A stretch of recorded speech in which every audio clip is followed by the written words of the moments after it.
So, what does that mean for the Holy Avenger? In my mind, the Holy Avenger was a stalwart weapon for one type of paladin that we had. Remember, it only started out as humans because the other races were themselves listed as classes. Only humans could be paladins, and they were all one template of paladin.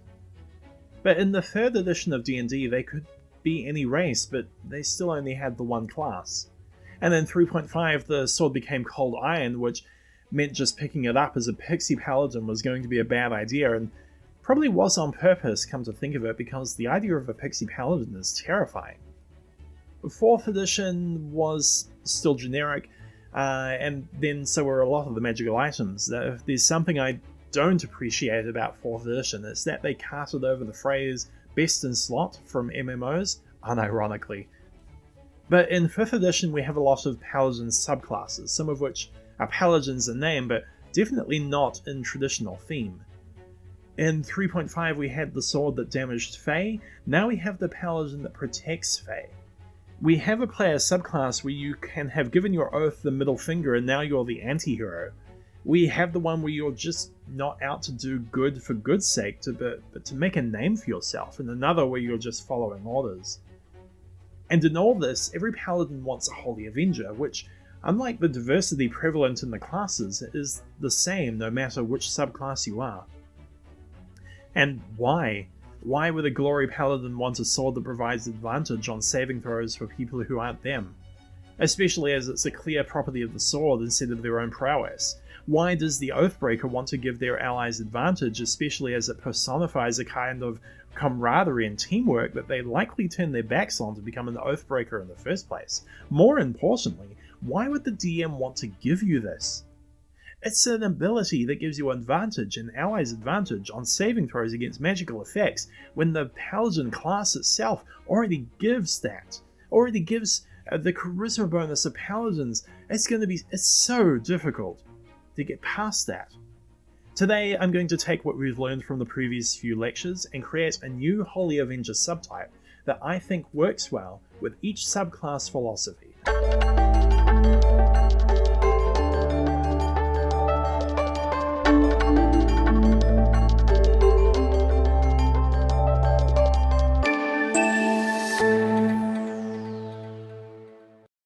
But before I start, I need to go over some ground rules.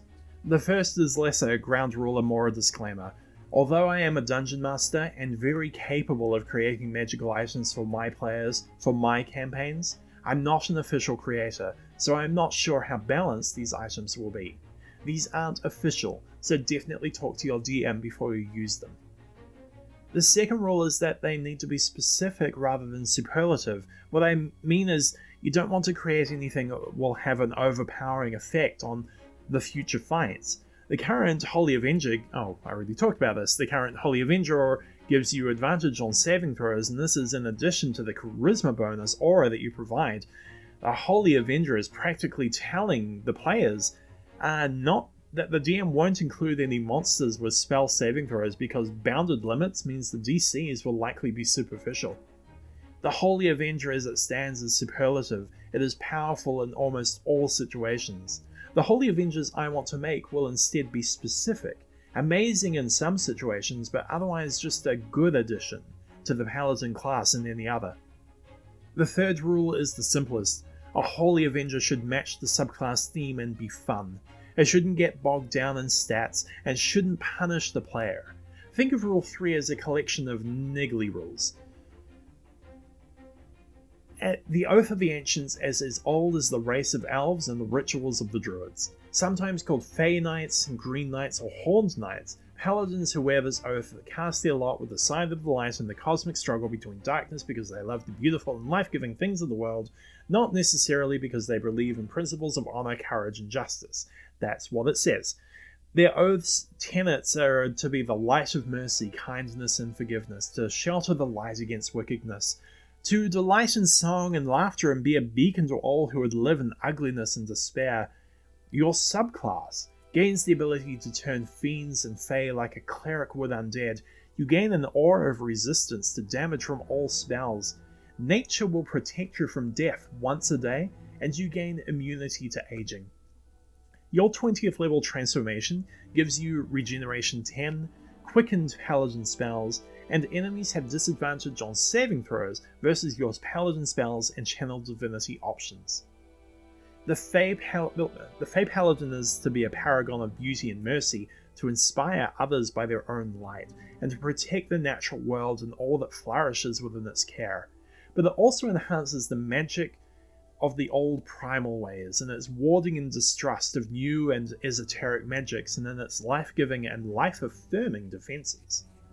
Their Holy Avenger, or should I say, their Verdant Guardian, is a +2 shield that gives an aura of 10 feet that causes any healing magic or potions to restore their maximum hit points.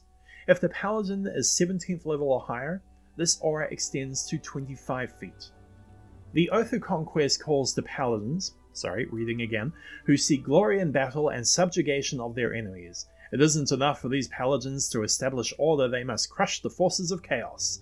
The blurb says that they're sometimes called Knights Tyrants or Ironmongers, but I don't think anyone has ever called themselves that in that game. Who are you? A Knight Tyrant? Nope, you're a Conquest Paladin. Those who swear this oath gather into grim orders that serve gods of philosophies of war and well-ordered might. The 3 tenets of the Conquest Paladin are to douse the flame of hope, rule with an iron fist, and to value strength above all else.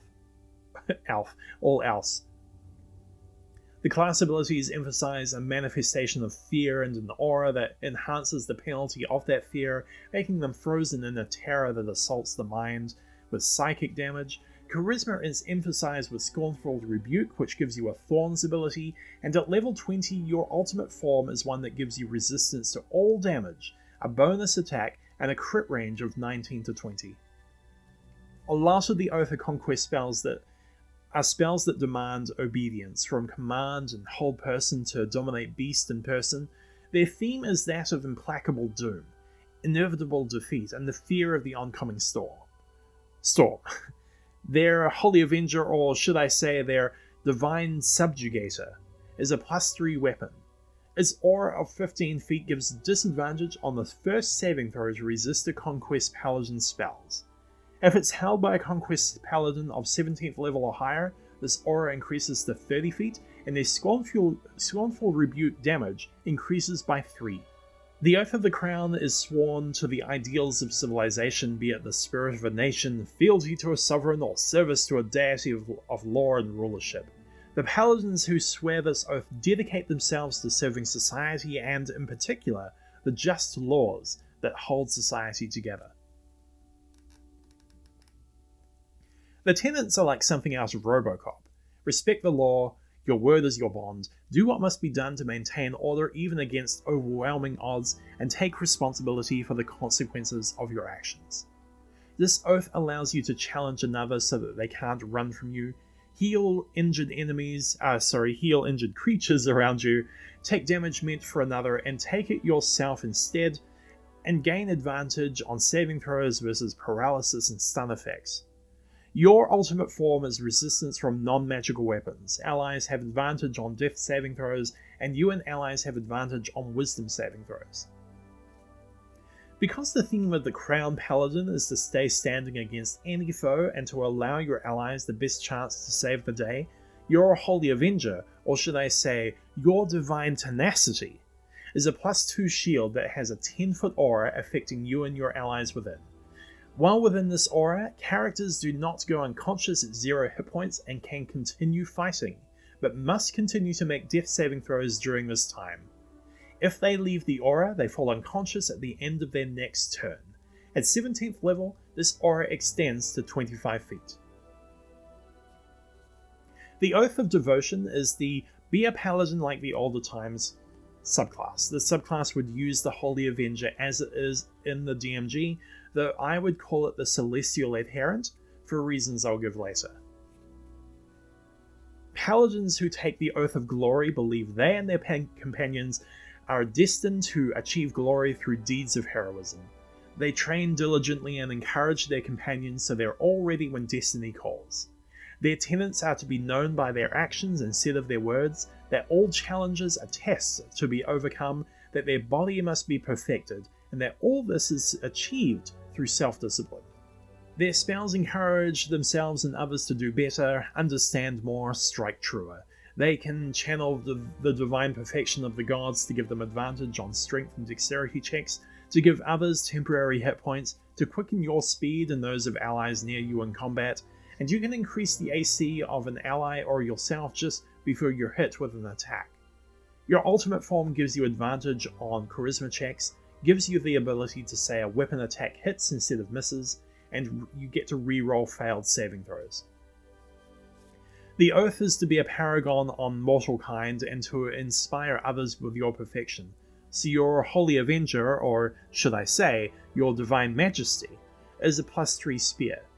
Its 10-foot radius aura provides you and allies within it the ability to re-roll 1s on all attack and damage rolls. At 17th level, this aura extends to 25 feet. The Oath of Redemption sets a paladin on a difficult path, one that requires a holy warrior to use violence only as a last resort. Paladins who dedicate themselves to this oath believe that any person can be redeemed, and that the path of benevolence and justice is one that anyone can walk. These paladins face evil creatures in the hope of turning their foes to the light, and they slay their enemies only when such a deed will clearly save other lives. Paladins who follow this path are known as Redeemers. The tenets of the Oath of Redemption are: violence is the last resort, or people are born innocent and able to return to innocence, but this change can take time, so be patient. But don't be afraid to end the lives of some, as the path back to righteousness will just take too long and people are suffering now. Their subclass is interesting and not for every game. They have a lot of enchantment spells and ways to disrupt harmful magic, and their abilities include augmenting their own persuasion checks, retaliating against violence with radiant damage, using your reaction to take the damage meant for another, again, so a very good paladin of Ilmater, or Ilmater, who knows how to say that? I'm going to get a lot of comments from people saying how to say that. And the ability to regain hit points if you're bloodied at the end of your combat turn. Your ultimate form is 1 minute of resistance to all damage from other creatures, and all attackers take half the damage that you took from the attack. But in return, you can't attack creatures back while you're in this form. Their Holy Avenger, or should I say, their Librum of Atonement, provides an aura of sanctuary with a 10-foot radius. Any creature attacking the Redemption Paladin or ally within the aura must succeed on a charisma saving throw equal to the Paladin's DC, or must choose another target on their attack. Once they've saved, they're immune for 24 hours. This aura increases to 25 feet at 17th level. Furthermore, the Librum can be read from to provide a calming presence, allowing short rests to be completed in half the time. The Oath of Vengeance is a solemn commitment to punish those who have committed a grievous sin. When evil forces slaughter helpless villagers, when an entire people turns against the will of the gods, when a thieves' guild grows too violent and powerful, when a dragon rampages through the countryside, at times like these, paladins arise and swear an oath of vengeance to set right that which has gone wrong. To these paladins, sometimes called avengers or dark knights, their own purity is not as important as delivering justice. The core tenets of the Oath of Vengeance are: fight the greater evil by any means necessary, without mercy, crusade without remorse. And if any get that joke, good on you. And if any evildoers get past you, you have failed. This subclass gives a turn enemy option who are frozen in fear, and they can place a vow of enmity, which gives advantage on attack rolls for a minute or until you defeat them, whichever happens first. At later levels, the vow also gives you an attack roll opportunity if they make an attack. You also get to chase after them if you hit them with an opportunity attack, and your ultimate form is an Avenging Angel, giving you a fly speed and a fear aura of 30 feet, which gives advantage to any attack against a frightened creature. So the Avengers want to lay the pain on the monsters by any means necessary, and so their Holy Avenger, or should I say, their Holy Avenger, is a +3 greatsword that has an aura extending 10 feet. This aura allows the Paladin and their allies to deduct 5 from their attack roll after the attack is made and add 10 radiant damage. At 17th level, this aura extends to 25 feet. And finally, an Oathbreaker is a Paladin who breaks his or her sacred oaths to pursue some dark ambition or serve an evil power. Whatever light burned in the Paladin's heart has been extinguished, only darkness remains. An Oathbreaker can control undead and frighten those near them. They and allies within 10 feet gain a bonus to weapon damage rolls equal to their charisma modifier, and the Oathbreaker gains resistance to non-magical weapons. Their ultimate form makes them surrounded in darkness, and deals psychic damage to those within who are frightened by the Oathbreaker. The Oathbreaker can also use the shadows to make a necrotic attack against the foe. These Paladins are this edition's Blackguard, and are pure evil and shadow. Their Holy Avenger, or should I say, Unholy Executioner, is a +3 Great Axe whose 15-foot aura gives the Oathbreaker and their allies immunity to radiant damage, and enemies gain disadvantage to death saving throws. At 17th level, this aura extends to 30 feet.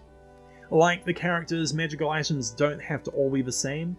I hope that this video inspires you to come up with different class-specific items, and hopefully it doesn't inspire you to hate all the ideas I've given.